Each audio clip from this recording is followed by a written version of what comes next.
And so it begins, a quest to understand the body in, of, with, and through the earth. This ongoing process of unresolved relating, looking for relationship, kinship, acceptance, feeling at home. I go into nature to heal the sense of incompleteness in myself. I have all kinds of ideas about why I feel like I don't fit in, why the body and mind feel the discord. I think to myself, I don't know my roots. I am the daughter of immigrants, but not proud ones. My mum wants to silence the Indian heritage of her family, its entrenched patriarchal abuse and suffocating households. Why would I bring you into that, she says. She dismisses my curiosity with, there's nothing there for you. But there is a question and a longing to understand my South Asian heritage and the place from which my mum comes. This question is like a gap, an unanswered space in my experience. There is also the feeling of being not quite the same as, not quite British, not quite here, some other sense of place colliding with where we call home for now. I set out into the wilderness of nature to find it. This is how I begin an environmental dance practice, in search of home, belonging, and the resolving of gaps in my experience. I do not believe my body can be my only home. I seek belonging in the landscape. Slowly, the conversation with nature evolves.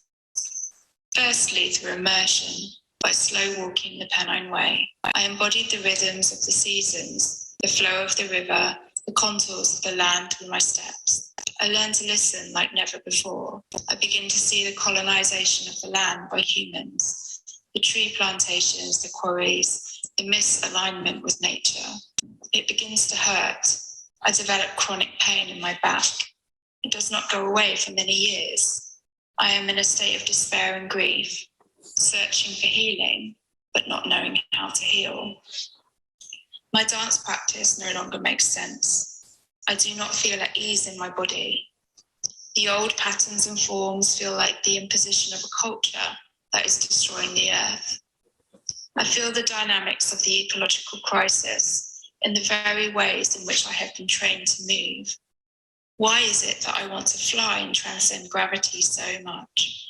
Even in contact improvisation, I have craved the exhilaration of flight, riding momentum high into lifts and flight. The pain of my body grounds me, says, come back down to earth. It's too painful to jump or fly. I learn to listen more deeply. Breath is accessible. Stillness is accessible. I hear more deeply the sources of pain in my body. I undo the patterning from 20 years of practice and training to really start to listen. This nature in there already screaming so loudly. Why do we impose all these patterns, organizations and structures on ourselves?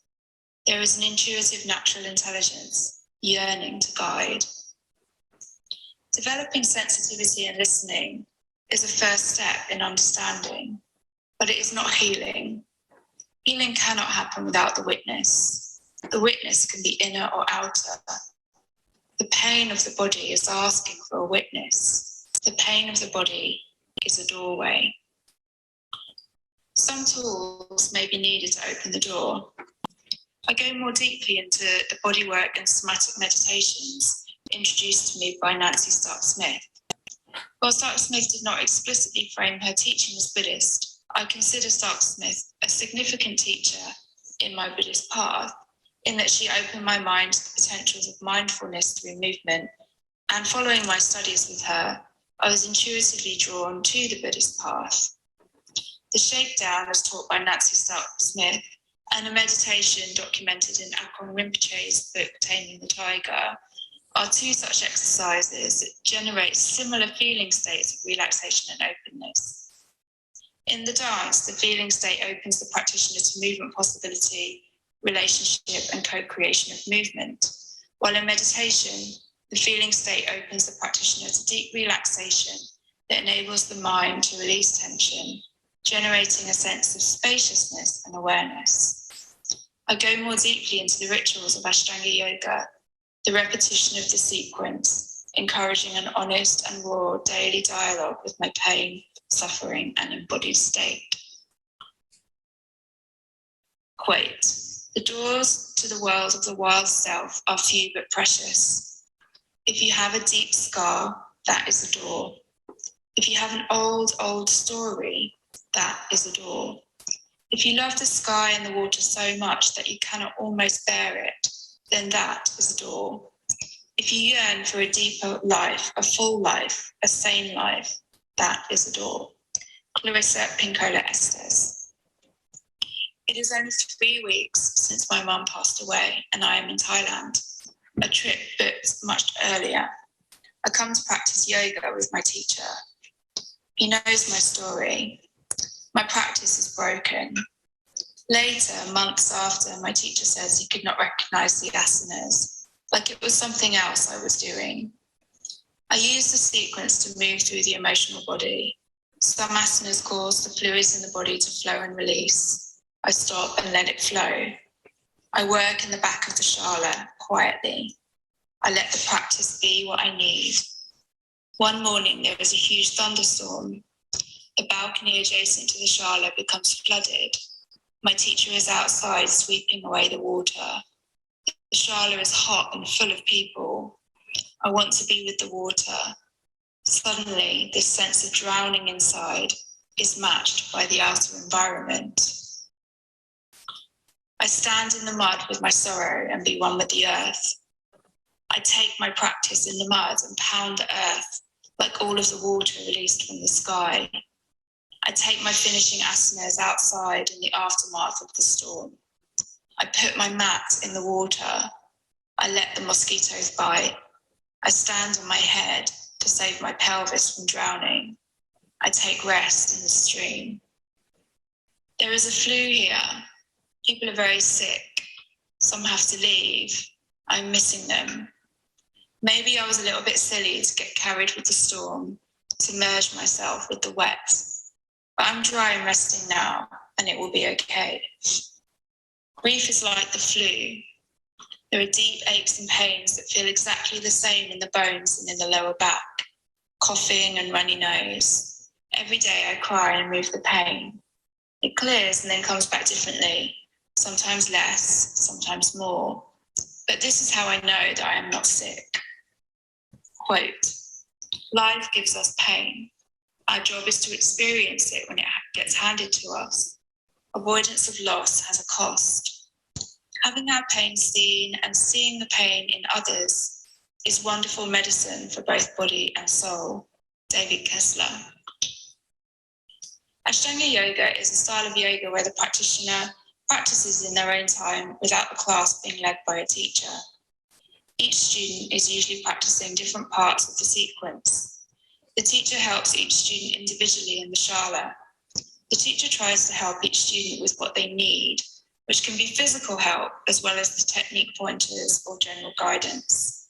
The teacher tries to accept and meet each student where they are, which is extremely skillful and sensitive work. For me, the first week of practice was the most challenging. After one practice, I was in floods of tears. Some of my friends were hugging and comforting me, but my teacher walked away. He left me in the process of my own suffering. He did not say it was going to be okay or that it would get better. He did not offer comfort. Every day in the shala, he came to help me in some of the asanas, just supporting gently. He never commented on my practice or the changes that I made to accommodate crying and releasing the emotions.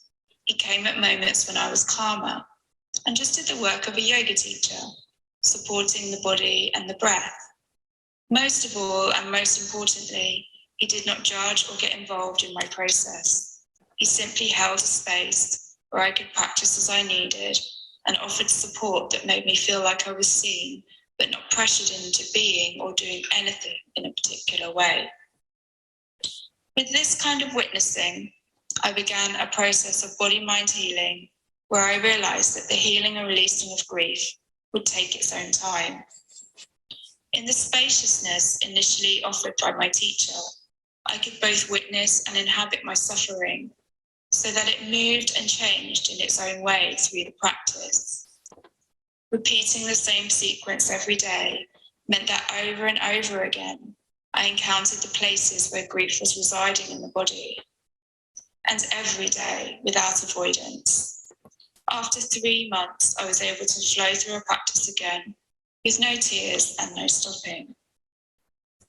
In this way, I came not only to understand my teacher as a witness, but the sequence itself as a witness to my suffering, a way of receiving feedback on the qualitative states of the body and the mind as they changed. Some days, the folding of the hips caused my eyes and nose to run. The emotions in my body flow so easily and out through the fluid system.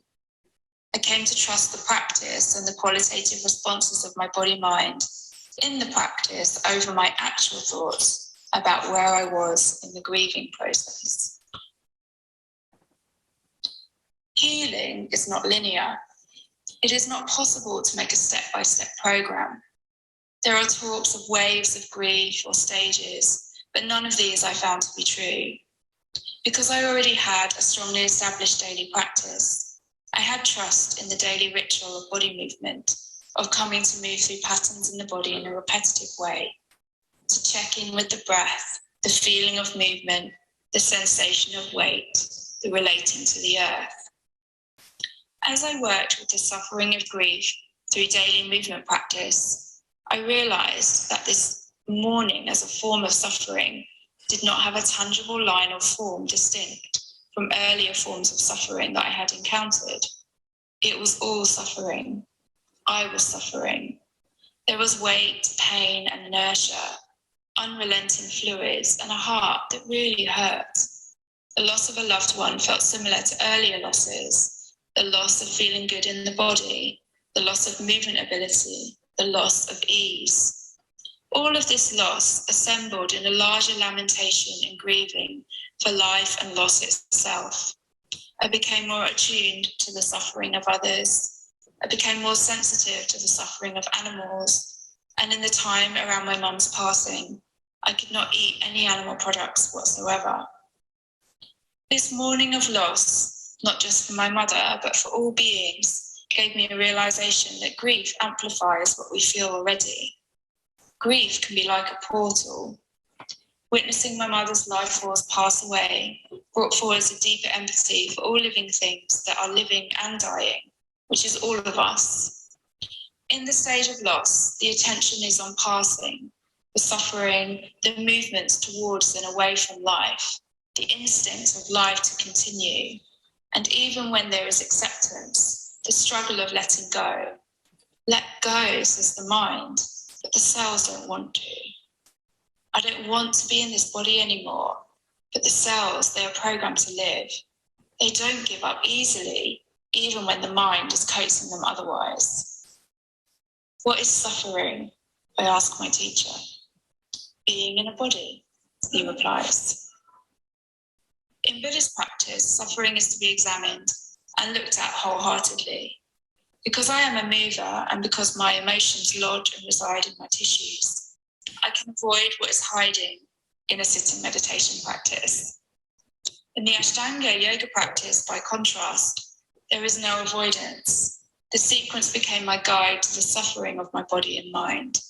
But it also enabled me to come to know it in a very deep way, to see that inside the suffering of loss is also the expression of deep love, a strong heart, a gratitude and passion for the life that is gone.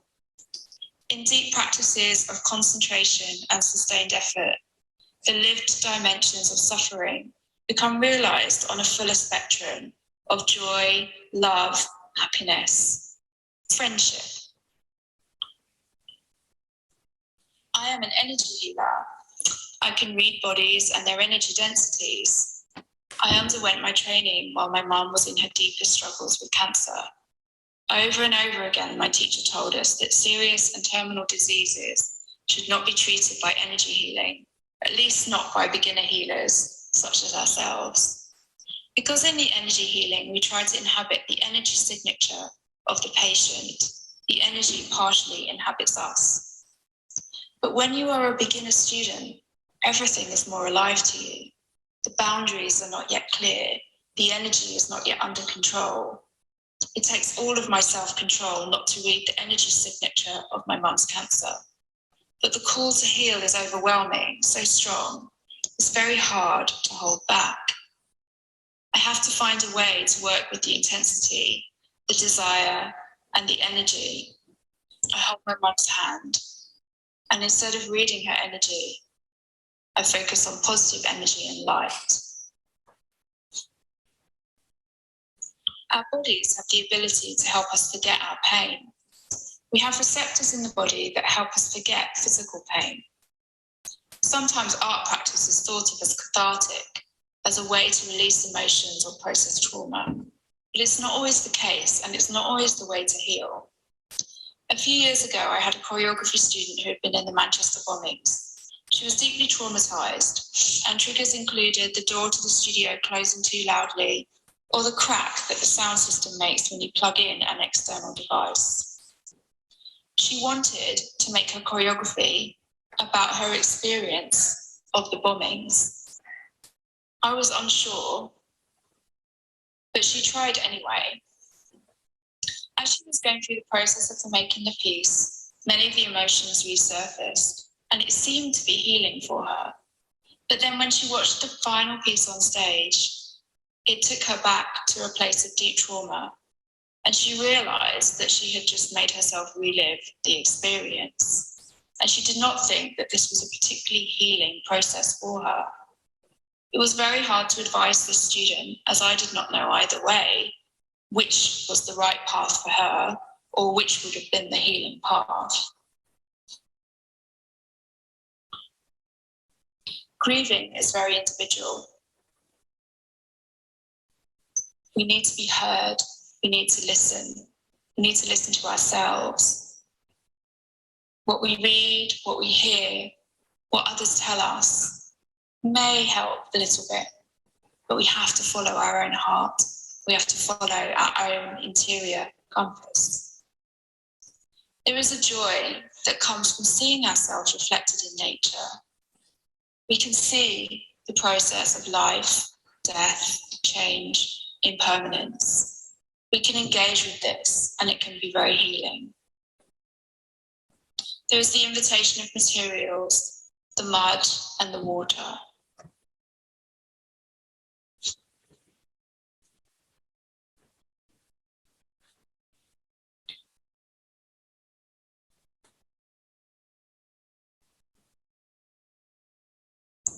I'm in Scotland, and I am walking on the seashore.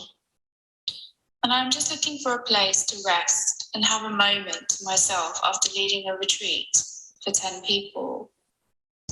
As I walk along the shoreline, I stumble across this heart-shaped pool. I kneel down and start to work my hands into the shape of it.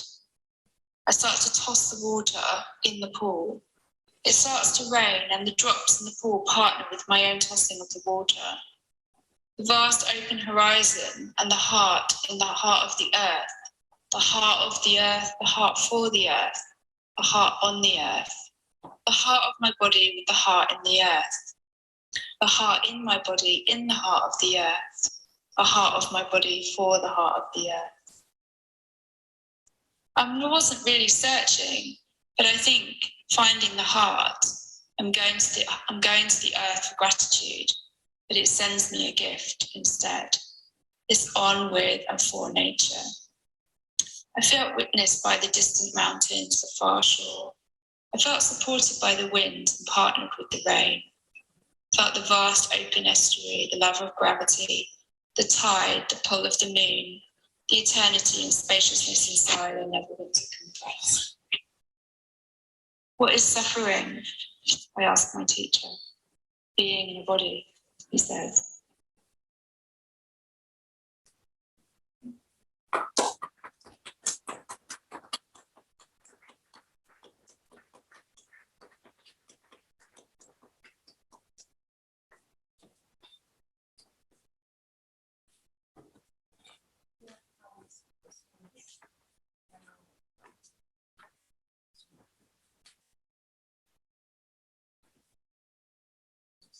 just sharing impressions and asking you a question.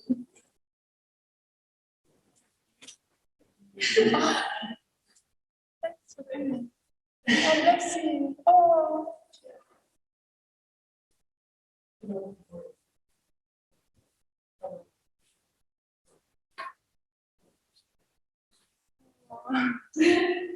Thank you. Was the dance that you did, the practice that you practiced your asana at the time? This? Yeah. Some of it. Some of it, yeah. Yeah, I was just following the words, really. Right. Oh, so you were improvising? I was improvising, yeah.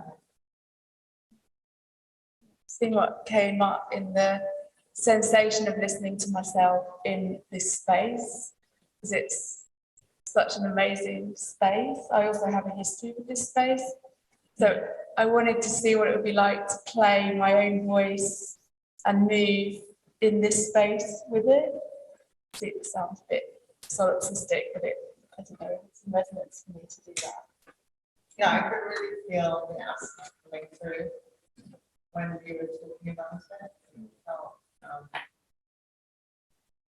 felt like you really brought it to the present.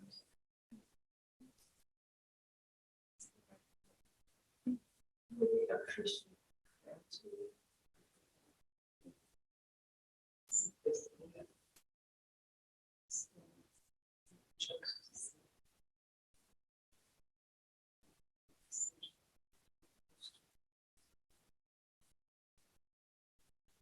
and it brought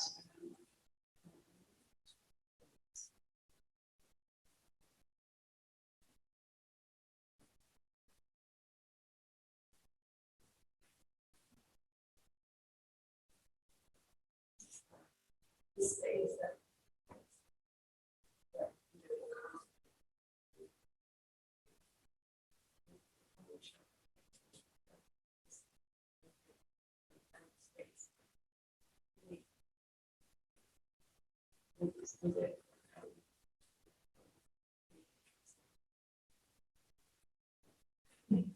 It was an experiment, like improvisation. Like surrender to the higher power.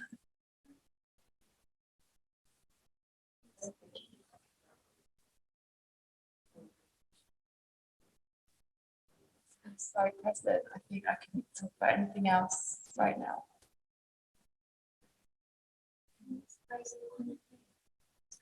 In my right SI joint, and it's subsided a lot now. And it had actually gotten to a place where the 2 years before my mum passed away, I didn't have any pain. Then when she passed away, it came back, and I had to go backwards and do some more work again.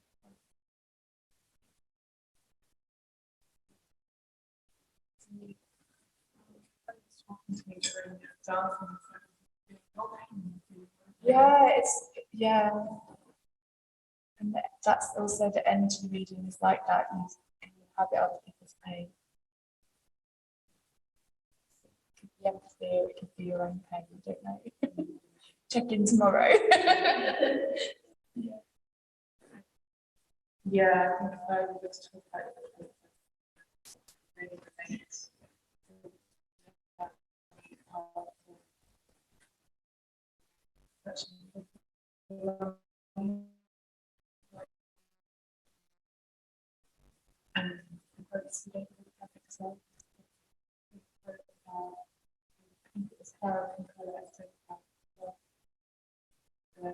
And sky and water.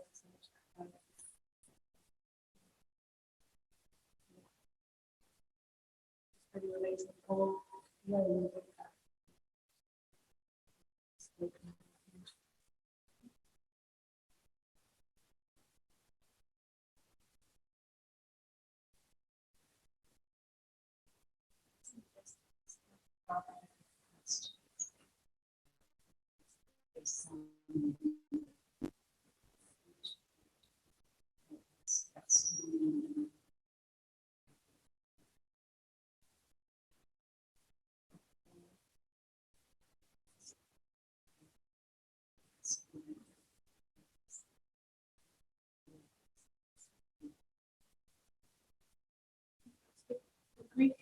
ask questions, do you?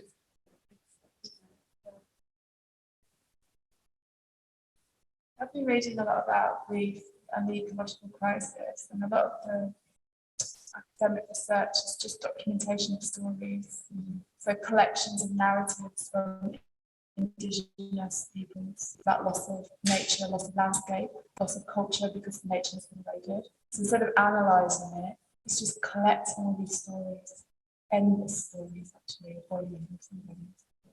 Which also is when you start to engage with it, it's really grieving, because you realise how much habitat is being lost.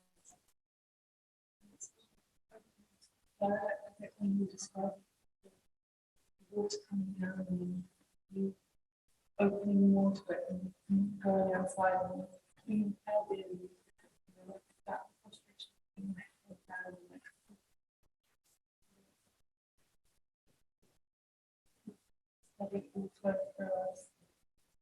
It was a really powerful moment, and again, it was improvised, but it felt ritualistic. It felt like I should do it, and I think the training I've had gave me these tools to navigate this really difficult period in my life in almost a shamanic way, like to listen to nature, to harness, to bring it into the process and not be afraid to like leave the ocean and go outside and put my head in the puddle. Not to inhibit any of that in the process.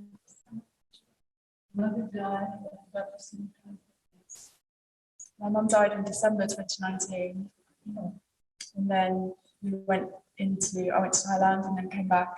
We went to the pandemic, and then I described that 3 months, and then I had this amazing practice the morning I found out she died, and I'd gone outside and I sat in all the flowers that had just come up that day. They'd literally just pushed through the earth that day, and I sat with a cup of coffee and I just felt really blissful. And then I went inside and I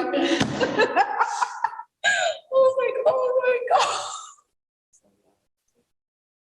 And the moon was in the same position on the earth that it was when my mum died. So when Nancy died, it was like an exact half moon, and it was the same when my mum passed as well. Lots of coincidences that make me feel like this whole period was about loss. And then I felt the communal grieving, and that was actually really powerful. And I felt held by that. Collecting them and sharing. So Nancy Smith passed away on the 1st of May 2020. I found out on the 2nd of May because of the time. And we were all in like severe lockdown. There was like no traffic on the roads. It was complete. So I'd sat outside and it was complete silence. These beautiful flowers. And I had actually been thinking about her a little bit.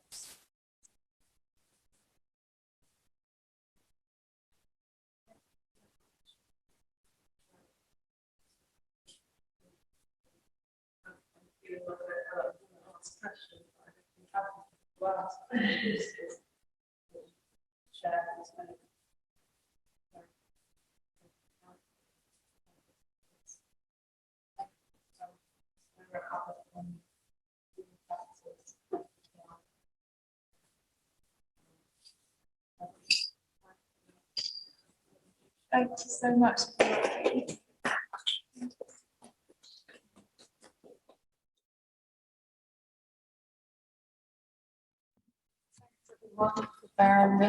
Okay, thank you, and thank you for coming. So I just want to share a journey of discovery.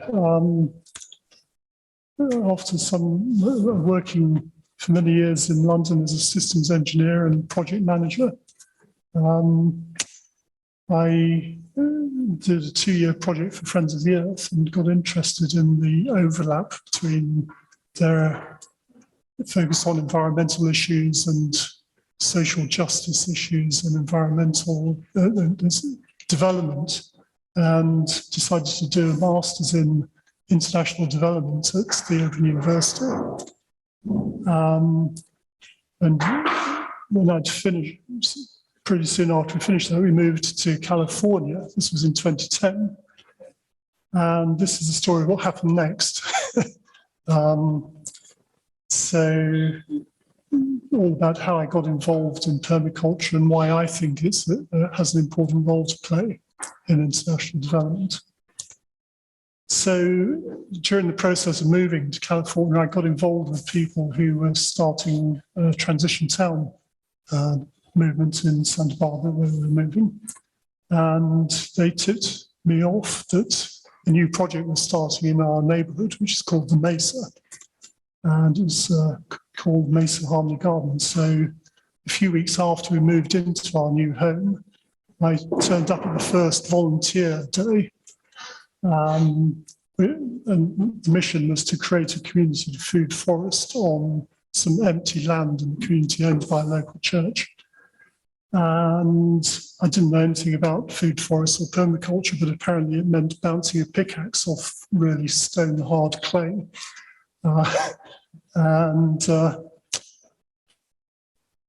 It took me a while to get the full story, but I started to understand that we were creating a community meeting space and a permaculture demonstration site.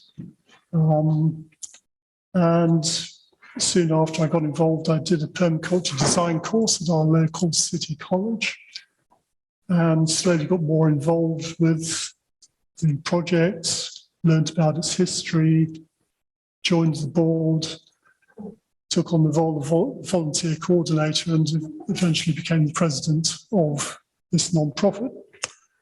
As you can see, we did solve the problem of bouncing pickaxes off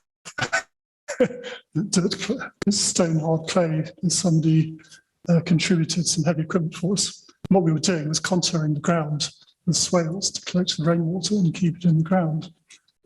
But this was a very, very slow process and took a lot of patience, and we had hundreds of volunteers over the years, but it's one of these things that takes a very long time for people to see what it is you're actually doing, for the full vision to come into reality. This was, I have to share this slide. When we were digging up the ground, we kept finding these large stones, and we ended up with 12 large stones, and we're wondering what to do with them. And suddenly realised, well, of course, the stones circle. So this is Mesa Harmony Henge, and these are the volunteers who put them all in place for us one day. And this is pretty much what it looks like now. So, you know, this full forest shows the potential from this completely empty site, and we've done it using the minimal resources possible. And we've been in England for a couple of weeks now, and while I've been here, they've been sharing photos of the produce that they've been sending to the food bank. And I put together this collage to show that it really is a bounteous harvest that we're producing. But it's not just growing trees and growing food, we're also growing community, because we have workshops, we have events, we have potlucks, the Master Gardeners got involved and adopted us as an official project. And, you know, we sit around in the circle and talk about composting and soil health and which are the best fruit trees to grow in Santa Barbara and so on. The lockdown, of course, as for everyone else, presented challenges. We had to close the gates to the general public, but we'd created this core group of lead volunteers who helped to run the work parties and the workshops and so on, and the lead volunteers kept it all going. So after 2 years, we were able to reopen and started off with a volunteer orientation workshop, and then the following month, this is a picture of our first plant sale for 2 years, which is one of the ways in which we raise funds for the garden. So, you know, what is permaculture? And just in case you're not familiar with it, the definition I like best is that it's a design process based on observation and systems thinking that helps people to create ecologically and socially sustainable human settlements. And it's basically a set of universally applicable principles which you can apply to any given situation to help you to understand what's going on and what's possible. And these can be as simple as obtain a yield, produce no waste, use small, slow solutions, creatively use and respond to change. And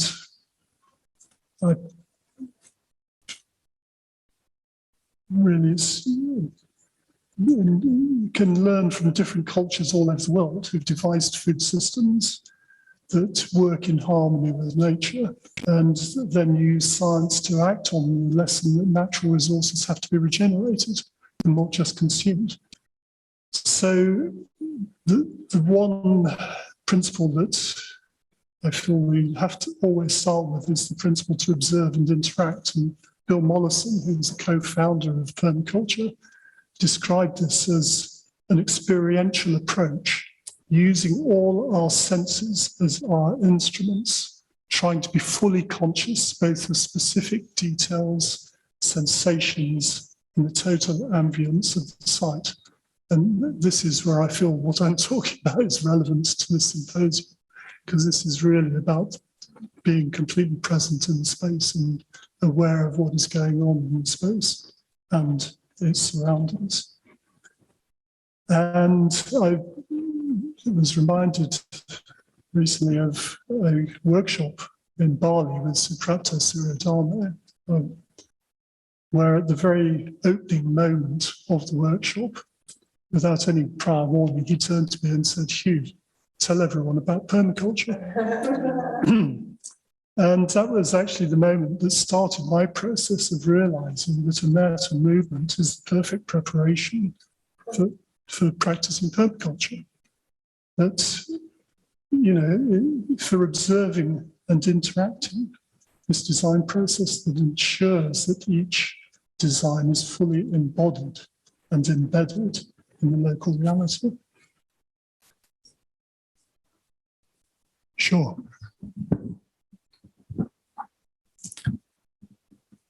How's that?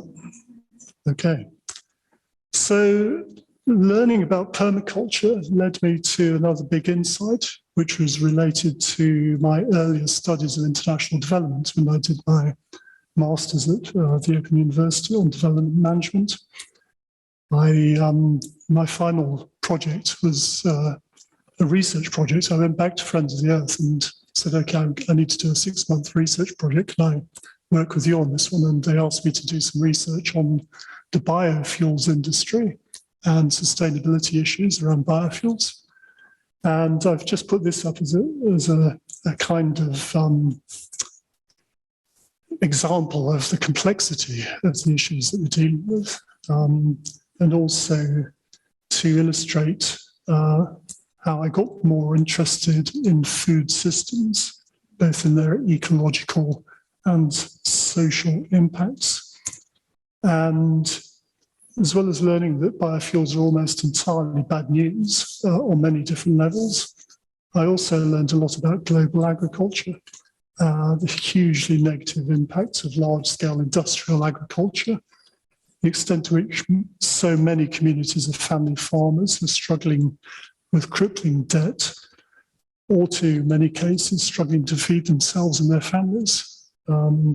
The social, environmental issues are completely intertwined. So it became clear to me that international development projects were often undertaken on a very large scale by outsiders who had little understanding of local conditions. And if they did make any lasting impact, it was often detrimental to local communities. And my final takeaway was simply this: all development is local. Unless it's completely owned by the local community, then it simply won't achieve sustainable benefits for them. And my big insight from studying permaculture was that it offers a way to solve that problem. How do you do international development if all development is local? Because instead of flying in to give people what you think they need and telling them to do what you think they need to do. You teach them the skills to work it out for themselves, and then support them through the process of putting their permaculture designs into practice. And that's how my idea of fusing permaculture with international development came into being. And after much research and consultation, I developed this theory of change, with the bottom line being to use permaculture to empower local communities, to increase yields, to expand local economies, to improve nutrition and health, to enrich the local environment, and to create eco-social resilience.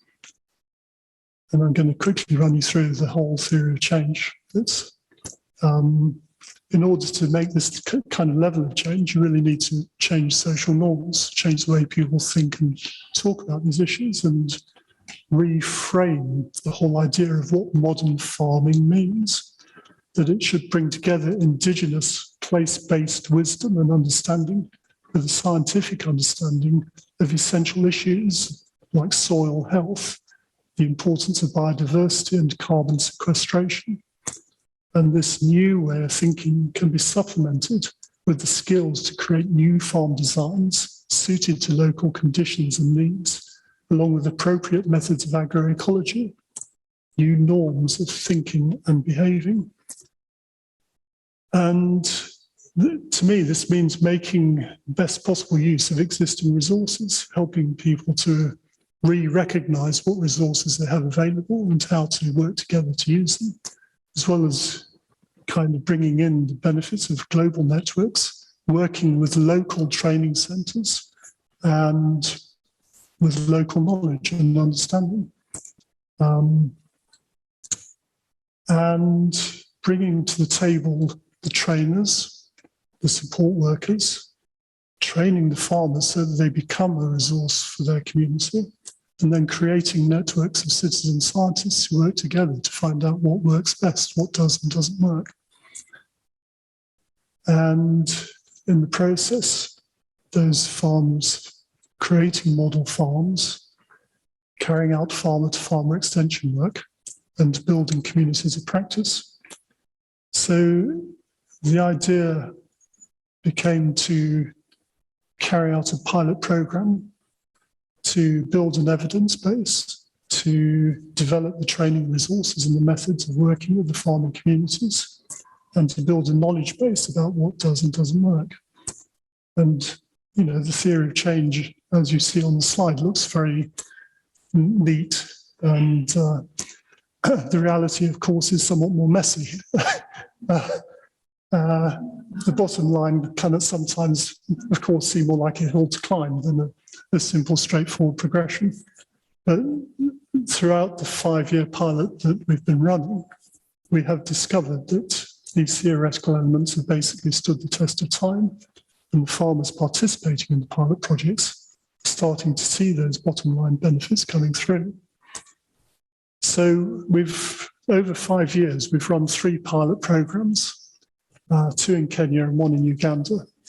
And I love this picture from the beginning of the very first pilot program, this sense of being invited to go into the woods without really knowing what it is we're going to find when we get in there.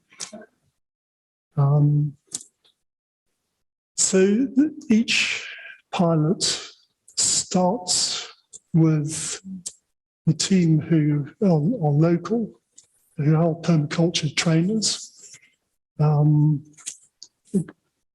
engaging with a community of smallholder farmers, recruiting the lead farmers who will participate in the training, and establishing the practicalities of place and time and so on. And we started this pilot in cooperation with the Permaculture Research Institute in Kenya. I'd contacted 50 permaculture design centres around the world and honed it down. And these are the people who seem to be really working with farmers a lot and had good connections with local training centres. And they selected this team, headed up by Paul Amolo, and they created a new organisation called the Community Mobilisation for Regenerative Agriculture, CIMRA. And here you can see Paul and his colleague Regan interviewing 2 farmers to find out if they were interested in joining the programme and might become lead farmers. And we start each project with a workshop with the lead farmers. In this first pilot, there were 10 lead farmers. And in this workshop, the lead farmers choose their own indicators of success. So this isn't us coming in telling them how to measure their success. This is them saying, okay, this is how we are going to measure the outcomes of this project. And we call this process mentoring, not monitoring. And in alignment with, that's the picture that didn't come through. Okay, so this is the picture of one of the lead farmers, Joseph Abonio, who is already, even in the training, was doing farm-to-farm extension work because he'd already done some permaculture training, already had a food forest, and was really happy to talk about the benefits of shade-grown agroforestry systems, how they enhanced his soils, his coffee production, and all the good nutritious greens they were getting from his food forest. And the training, we normally a permaculture design course is a 2-week intensive. We extended this to a 3-month training, so the farmers had time to go away, think about it, talk about it, try things out, come back, ask questions, and so on. And then the next stage of the project is an 18-month support program. So the whole thing lasts for 2 years. And the support team work alongside the farmers as they develop their model farms and build their own network of farmers. And really, during this period, we saw the benefits coming through in terms of the different kinds of crops, intercropping, saving seeds, mulching, and so on, and helping the community to into the process. But I always like to say at the end of the project, our guys should be able to kind of slip quietly out to the back door and nobody notices they've gone, because they are completely in control of what they're doing. Okay, a banana circle is where you, it's a great way to grow bananas if you're interested. You dig a 4-foot hole in the ground in a circle, fill it up with lots of mulch and manure and rich material, and plant the bananas around the outside. And the bananas love the really rich soil and the water that accumulates in the ground. In Mesa Harmony Garden, we've put our banana circles at the bottom of the garden so that the rain runs down through the swales and ends up in the banana circles. So the network building continues all the way through the project, and at the end of this first project, where we had 10 lead farmers, there were 250 farmers engaged in the network.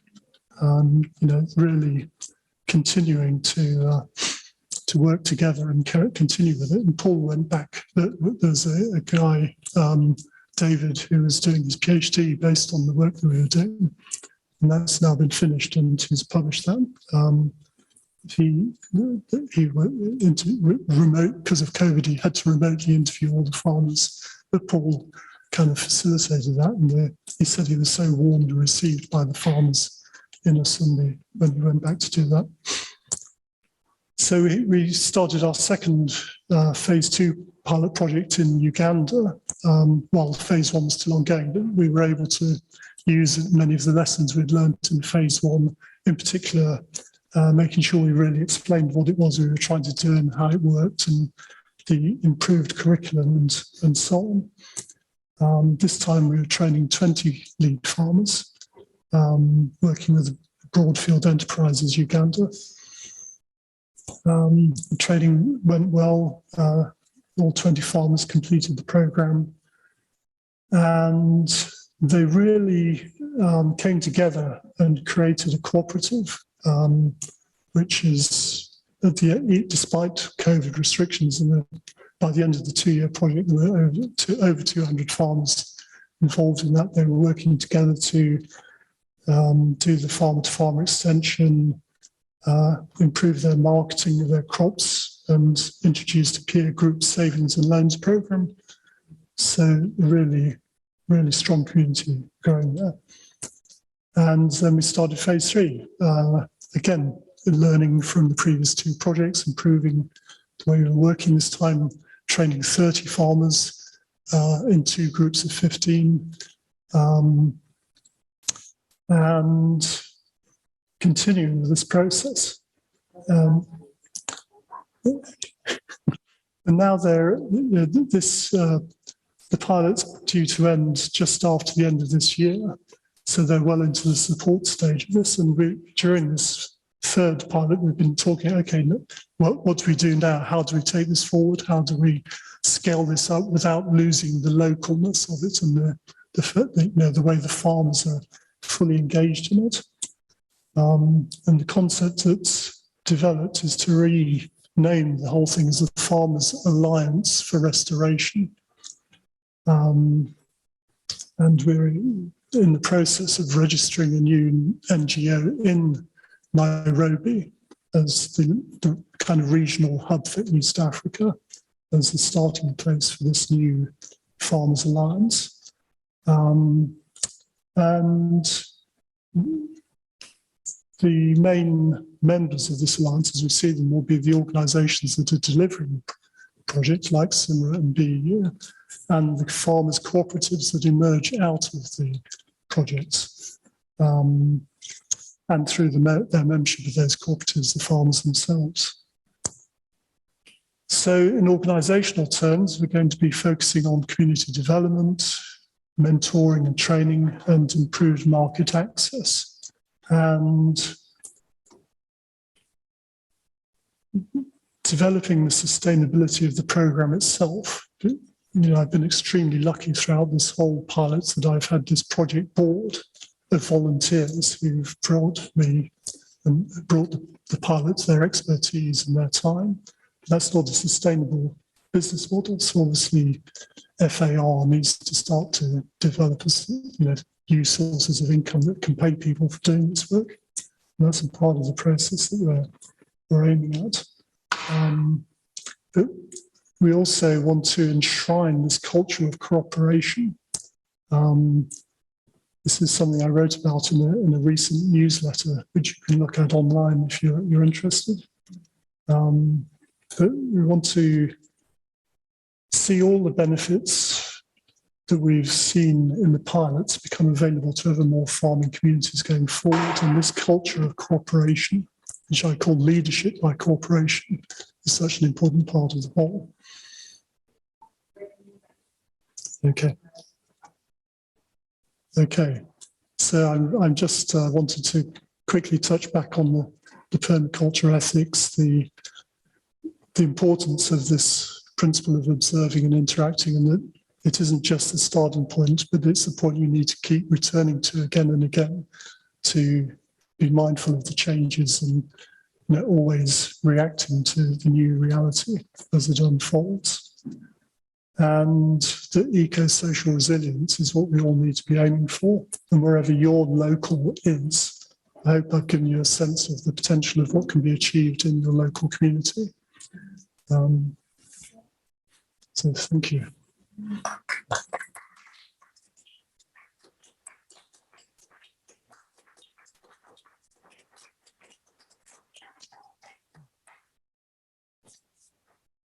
I know I said it was going to be about sharing, but I had envisaged a longer. That's all right. I think so, but I'm happy to continue the conversation outside. Yeah. Thank you. Yeah, that's a lot to talk about. Sure.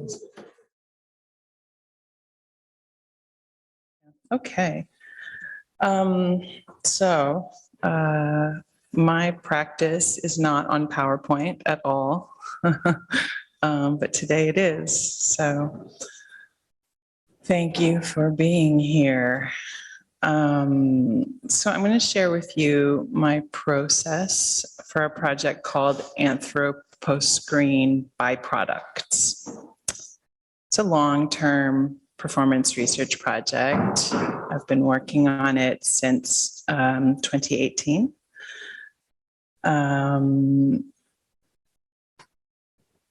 So Kudura, an impersonator, that's a collaboration between me, Mary Pearson, and a garment designer, Alana Kudura. So the collaboration starts with garments that are made from consumer waste materials that are destined for the landfill. They're designed to give immersive and extrasensory experiences to dancers who improvise. And what you're looking at here is the cover of a lookbook from episode 1. So the first collection Alana made in 2018.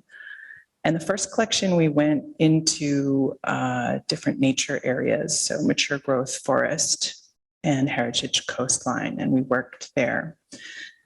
I am in the image there wearing a costume made out of latex gloves, and this was actually before coronavirus.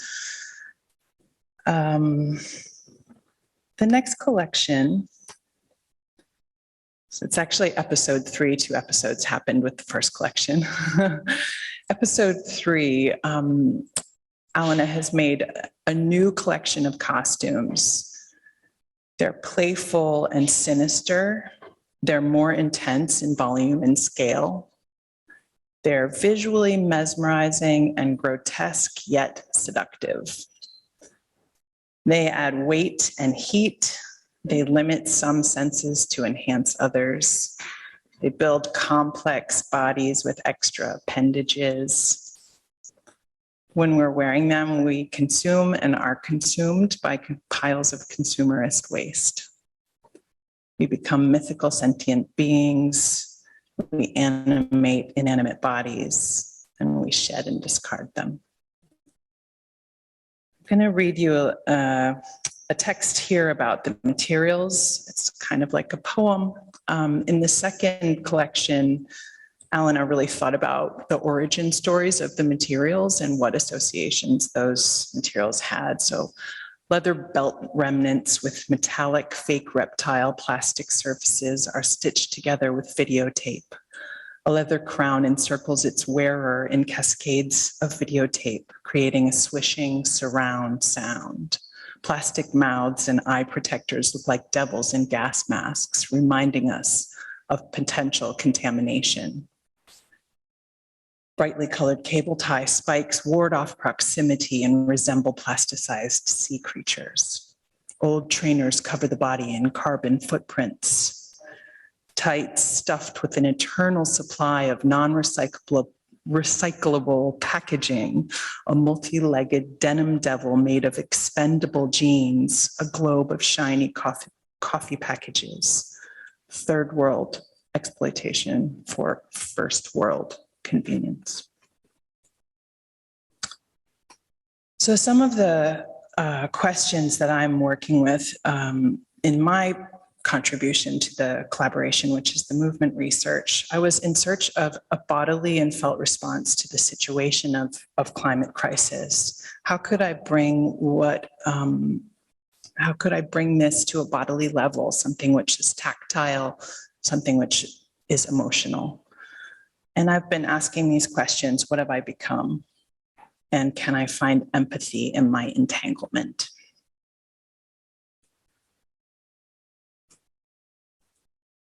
I'm going to talk a little bit about the methods that I'm using for relating with these costumes. And as I do that, I'm going to play a video. I'll let the video play for a little while first so that you can just have a look into the world of these costumes. And then I will talk a little bit about how I'm working with them.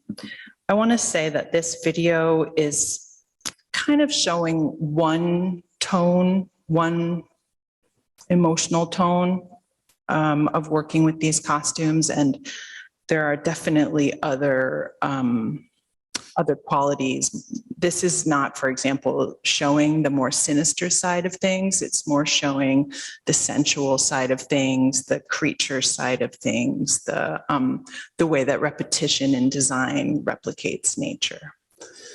If you are still around on Friday, you might see the more sinister side of things in a live performance. Okay. So this is filmed by Magdalena Hutter in Lake Studios, Berlin, and I've edited the video. It's a rough edit.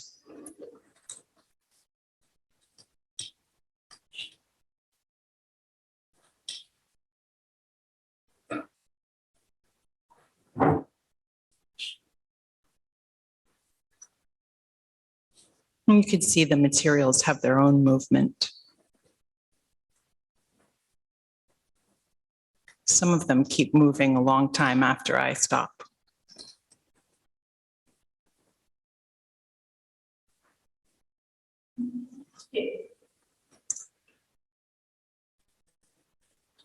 So my practice is very much grounded in contact improvisation.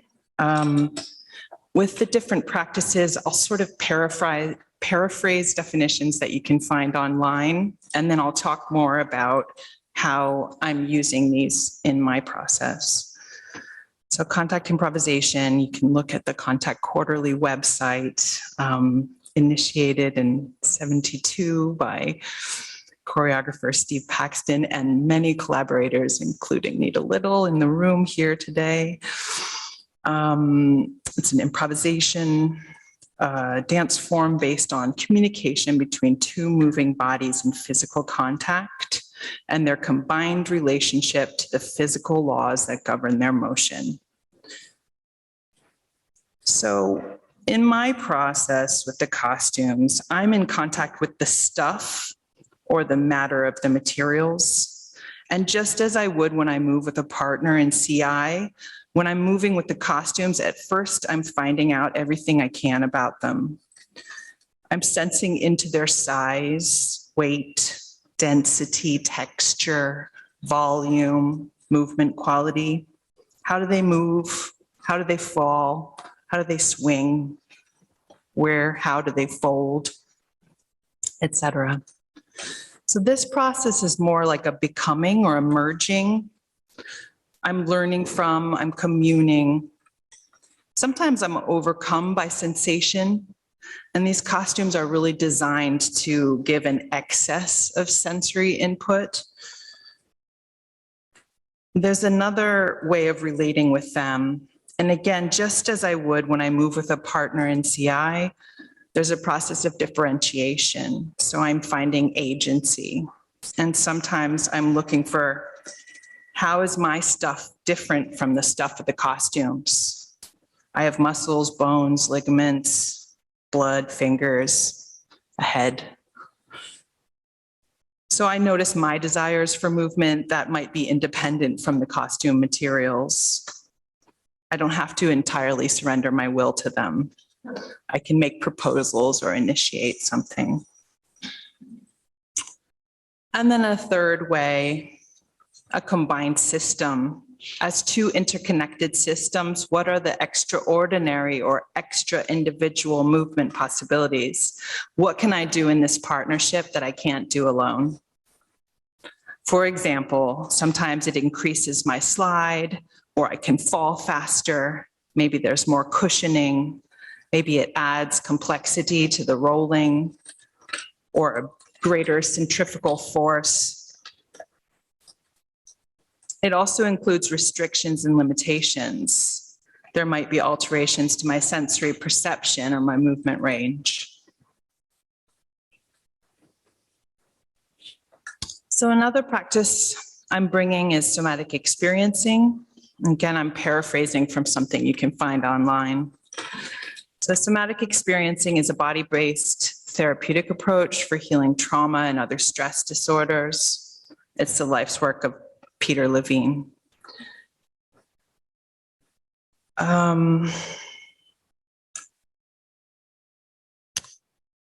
SE is working with this notion of facilitating the release of thwarted survival energy.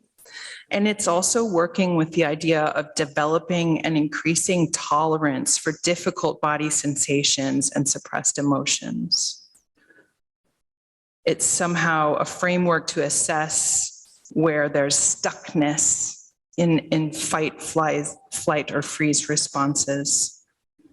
In my process with the costumes, in basic terms, when we're talking about trauma, it's too much, too fast. It's overwhelming the physiology.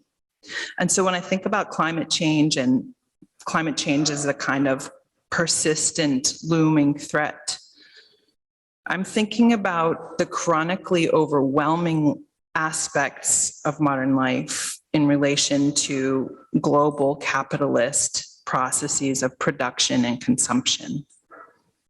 So some of these advances in technology, the speed of communication, modes of transport, disconnection from food, water, and energy sources, they're asking my organism to make a jump cut. I'm shortening the time and the distance, going faster and further than my body can go and faster than I can respond. And with that, I think comes some disorientation and fragmentation. Oh, we got an email. So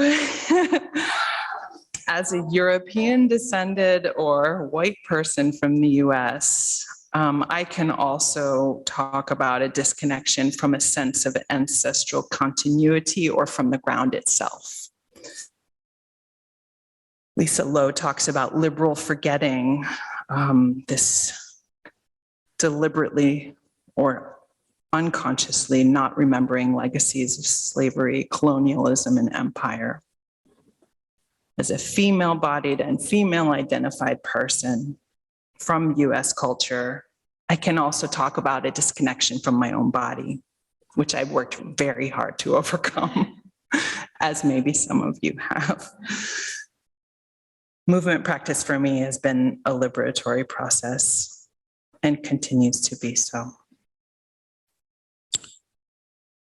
So I'm thinking about SE, loss and damage, this acceleration and accumulation of time and history, and somehow bound or burdened. So these costumes are helping me to see a situation of restriction, compromise, being implicated.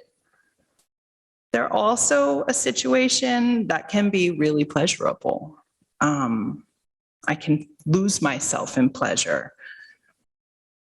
And some of these conveniences or advancements are also bringing connection, comfort, ease, new possibilities. So it isn't either or. How can I hold or integrate both of those things?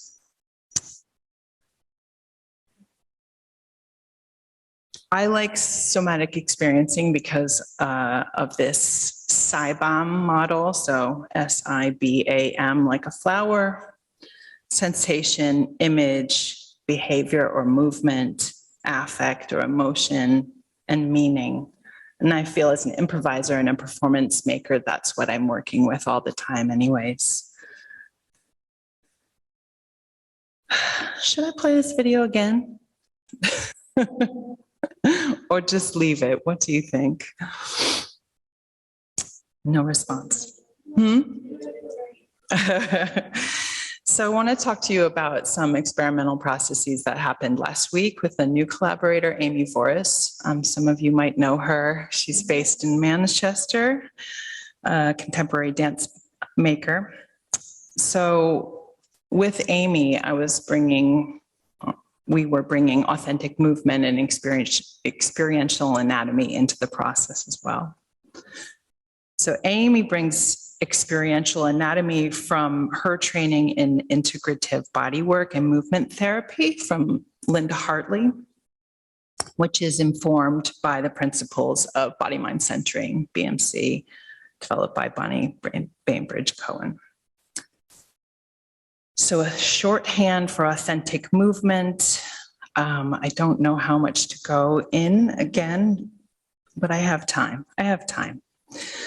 So authentic movement developed in the 50s and 60s by Mary Starks Whitehouse, a North American dancer with some training in Jungian analysis. As a format for movement practice that would enable the unconscious to surface through an open-ended movement exploration. So authentic movement has developed and been applied in many different ways, but I think one common aspect of it is the dyad form, so the mover and the witness. And that the periods of moving are always followed by periods of reflection. So mover and witness articulate their experience through language. In my process with the costume, I go for a deep dive, 20, 25 minutes, being witnessed, and afterwards try to trace back where I just went, talking about resonant places that might have been emotional or where my imagination might have gone, particular sensations or movement language that started to evolve.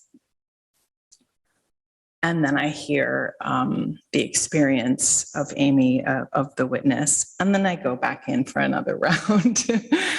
And like that, over a period of time, start to develop meanings and resonances and a common understanding of what is happening.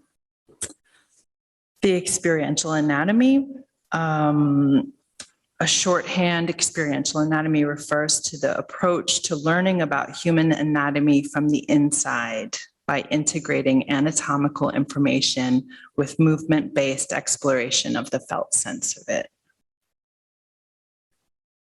So in my process with the costumes, Amy asked me, how do you want to work with experiential anatomy? Let me know if there's something that you'd like me to bring along. And I said, okay, I'll have a think. And I picked 4 resonant places. So we had a week together based on imagery that I had discovered in a performance sharing and based on some of the design structures of the costumes themselves.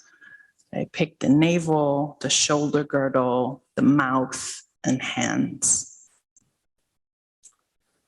So each day in our process, we would start with an experiential anatomy session with one of these places. And I would lay down on the floor and joke and say, I'm an astronaut because I'm voyaging deeply inside.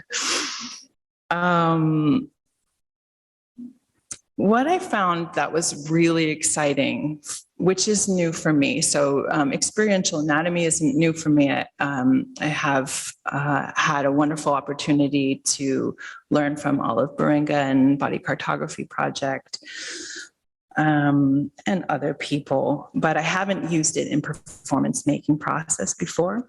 What I found was that journeying inwards, so connecting with myself, with the super personal, and finding kind of what's already written in my body, what's inscribed in my tissues, in these particular resonant places that are very autobiographical, that are to do with the stories that I've lived through.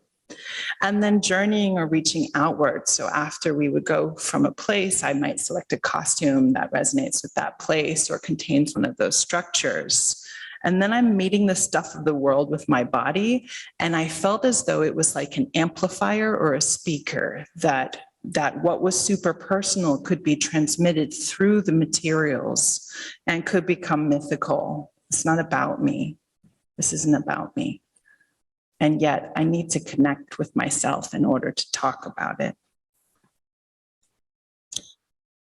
I'm performing a solo on Friday, but this is a collective problem, and it's actually not a solo either. It's probably a group installation. I'm working with a dancer called Laura Doller, and I have worked on this project with many other people in the past few years.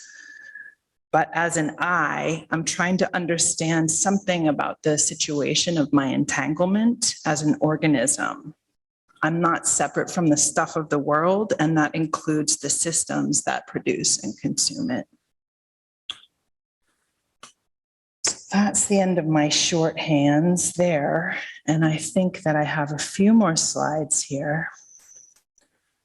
Like I said, my practice is not PowerPoint. So I've been calling this a shadow play. So wearing the consequences of late capitalism, of global consumer capitalist culture, becomes for me a shadow play or a reckoning. I enter into a physical experience that helps me to integrate the situation of my organism within these conditions. And that activates my imagination, my sense of humor, to create future possibilities and alternative pasts. I say alternative pasts because somehow when I'm asking what have I become, I also have to deal with where did I come from. One last thing. So byproducts, the reason that this project that we call it Anthropo+Screen byproducts. So byproduct is a secondary and sometimes unexpected or unintended result. So it's not the primary product or the principal product. It's something that's being produced kind of on the side. The costumes themselves are made of byproducts, packaging and waste from other industrial processes. And I'm also trying to recenter process and kind of make byproduct be something that happens along the way. I'm also asking, how has my body become a byproduct of capitalist and consumerist processes? Our byproducts are multi-art form byproducts. This talk is a byproduct. The video is a byproduct. The lookbook is a byproduct.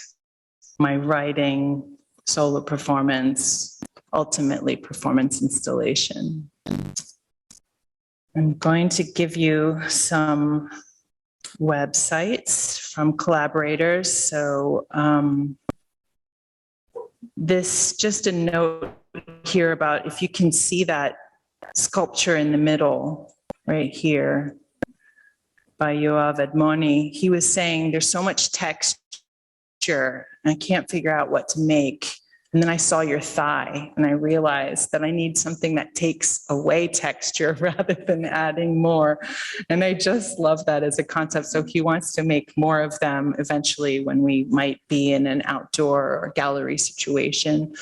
And I just love the way it has a taking away of texture. And there you go. The last, this photograph here is a still image from the video in Lake Studios, Berlin. And last week with Amy, I was at Bidston Observatory Artistic Research Center in the Wirral, across from Liverpool. We got another email. Yeah, any questions? Thanks so much for listening.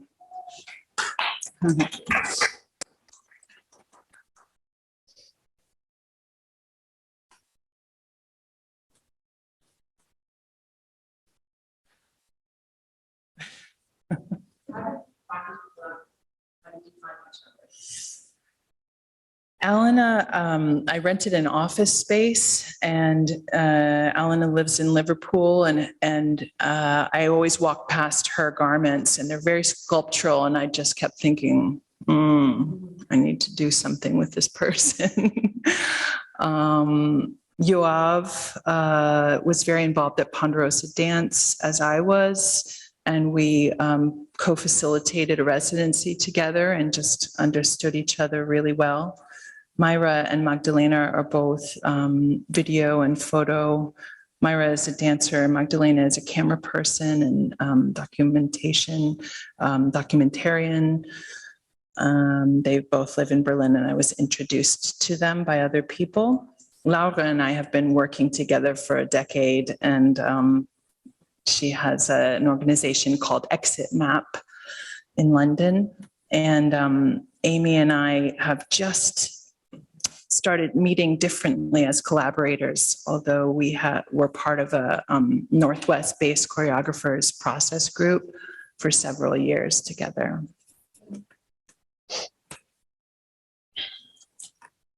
found it quite easy to look at the juxtaposition of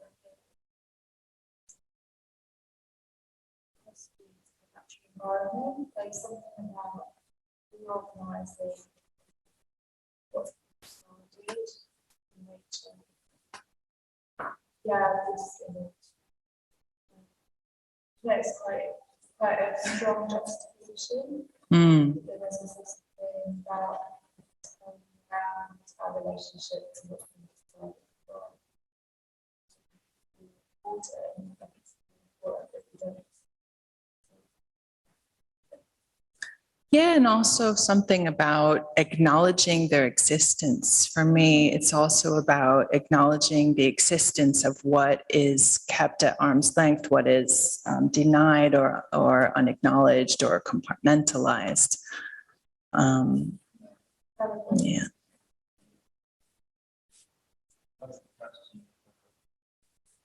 Curiosity. So two things that are next to each other, and I'm not separate from the process, and also describing the body as a byproduct. At the same time, feel that we're essential but undesirable.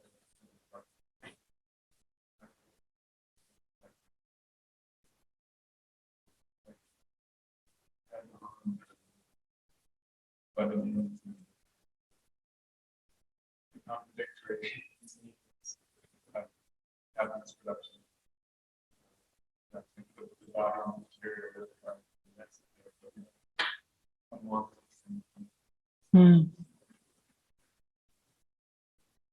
I had a thought and then it went. Thank you. We can talk more though. I had a thought. I'll find it later. I saw you. Did you want to say something? Yeah, I thought I saw you moving. Yeah. I was beginning to ask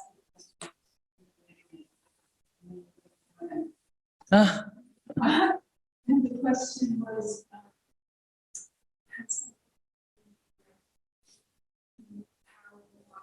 experiential anatomy that when you're dancing, you're in this investigation. It sounds like, and yeah, I think it's from the previous conversation, that these forms, fitness, and the experiential anatomy is augmented. That was one part. The other part was how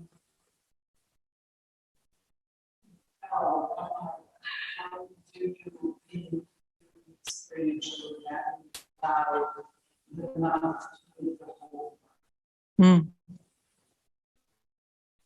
Or is it initiated by mouth or whole arm?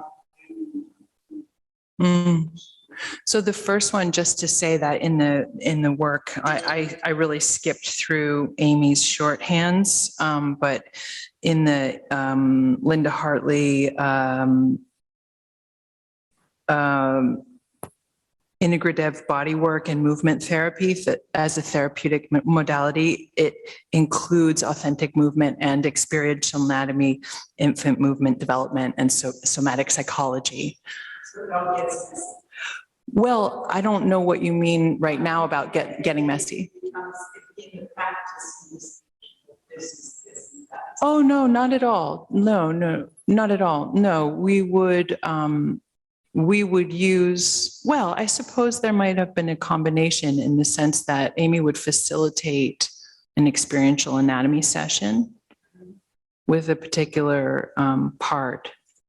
But yes, she would be witnessing me, as you would be witnessing when you're facilitating the process of feeding back. We were using more when I would go into costume. So that would be a separate process. How it relates to the whole body. Yeah. So one thing that I found, and this is super personal, was like a kind of silent scream. So the solo I'm calling Anthropo+Screen. And, you know, it's something that's written into my body. It's connected with grief. But it was an immobility. So I found it as an image in the showing that we did at Lake Studios in Berlin. And I was like, this is really strong. Sometimes it's full of emotion. Sometimes it's a shape that's empty. Sometimes it's full of emotion again. It's not reliable. And I don't want to perform emotion that's actual emotion related to my biography. So my question is then, how do I mobilize this, whatever it is, right? What is this? So when I say a resonant place, you know, it's something held here that connects with a feeling, but then I'm finding movement for it. So how does that then, what movement does that lead to? How does the mouth, that feeling, whatever associations might come with it, then, you know, lead into movement rather than being a stuckness? I hope that kind of answers your question. We can talk more. Yeah. So hearing about the new type of understanding by practicing. So how does that play in? Do you improvise on performance, or do you set it and try to practice doing this session, what happens next? Yeah. So from the 5 days that we spent together, it was kind of day 3 that, you know, an image, a particular combination of costumes, a particular combination of systems was starting to talk to me, and you can kind of feel like, oh, this is something, I don't know what it is. And so I want to perform that, but it's not set. It's more like there's pools of material that are going to, I guess, through repetition, become more known. Thanks. I probably need to stop. Is it? Yeah. Yeah. Yeah. Yeah. Thanks so much. Yeah.